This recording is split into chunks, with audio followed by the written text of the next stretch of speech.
اہل سنت و جماعت کے سٹیجوں پر آج علل اعلان سیدہ طیبہ فاطمہ الزہرا رضی اللہ تعالی عنہا کے لیے لفظ معصوم استعمال کیا جا رہا ہے، اور یہ لفظ استعمال کرنا ختم نبوت پہ حملہ ہے۔ معصومیت کے لیے نبوت شرط ہے، لفظ استعمال کرنا 14 صدیوں کے مسلک اہل سنت پہ حملہ ہے۔ مقام سیدہ زہرا رضی اللہ تعالی عنہا وراء الورا ہے، ہم جیسے کروڑوں ان کے خاک پاپ قربان، مگر وہ نبیہ نہیں ہیں، وہ معصومہ نہیں ہیں، وہ راضی نہیں کہ ان کو معصومہ کہا جائے یا معصوم کہا جائے۔ وہ خود اس شخص کو منکر نبوت کہیں گی قیامت کے دن کہ جس نے ان کو معصومہ یا نبیہ مانا، ختم نبوت کا اس کو مجرم قرار دیا۔ جاہل نعت خان سٹیج پہ پڑھ رہا ہے، کہاں مر گئے ہیں وہ لوگ جو کہتے تھے کہ معاشرے میں رفض تو ہے ہی کوئی نہیں، یہ جلالی ویسے کہتا ہے، کوئی نہیں ان کو معصومہ کہتا، کوئی نہیں ان کو کہتا، کوئی نہیں کہتا۔ انہی کی صدارتوں میں پڑھا جا رہا ہے، اور سب گونگے بن کے بیٹھے ہوئے، اور اس کو جب وہ کہہ رہا ہے تو جب مجمع تو کوئی راما گاما جلو فتو بیٹھے ہوئے ہیں، کوئی کوچوان، کوئی کاشتکار، انہیں کیا پتا ہے کہ امام ابو منصور ماتریدی کون ہے، اور ابو الحسن اشعری کا مذہب کیا ہے، اور امام ابو حنیفہ کی تصنیف کیا ہے، اور فقہ اکبر کیا ہے، انہیں کیا خبر کہ قرآن اور سنت کیا ہے۔ اگر ان کے سبحان اللہ کہنے کے ووٹ پر عقیدہ بننا ہے، پھر تو مسئلہ کہاں سے کہاں جا پہنچے گا۔ وہ تو شیعوں کے مجمع میں جب ذاکر معاذ اللہ کہتا ہے کہ علی تو اللہ ہے، اللہ سے بھی اوپر ہے معاذ اللہ، وہ کہتا ہے واہ واہ واہ واہ، کیا کہہ دیا، کیا شان ہے۔ تو اگر ایسے ہی کرنا ہے تو پھر تو یہ جہنم ہے سراسر۔ خدا را وہ تمام مفتیان کرام جو پچھلے سال جلتی پہ تیل ڈالنے کا کام کر رہے تھے، وہ تمام پیران طریقت اور وہ تمام سادات کرام، انہیں تھوڑی سی نیند اپنی توڑنی چاہیے،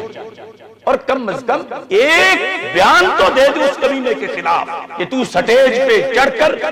تو دین کی دھجیاں اڑا رہا ہے، تو محب اہل بیت نہیں، تو دشمن اہل بیت ہے، کہ جب تو سیدہ فاطمہ رضی اللہ تعالی عنہا کی وہ شان بیان کر رہا ہے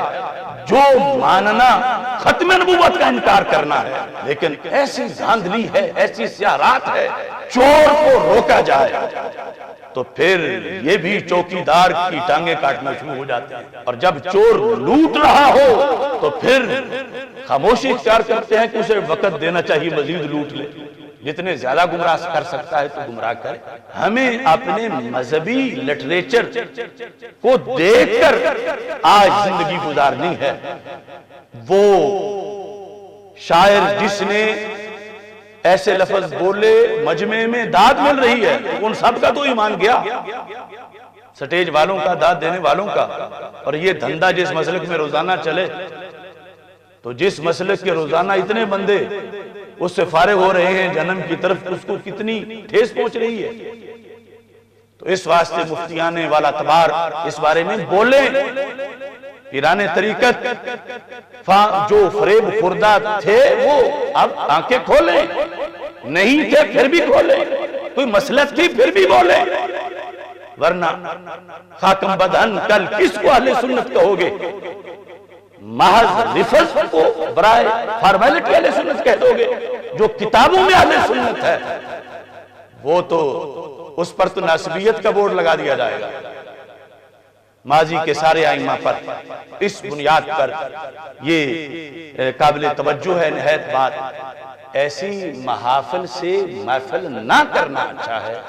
کیونکہ نہ کرنے سے وہ نقصان تو نہیں ہوگا جو کرنے سے ہوا۔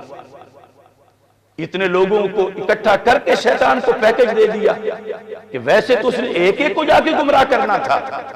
اور اب اس نے بیک وقت ہزاروں کو اکٹھا ہی کر لیا۔ تو اس واسطے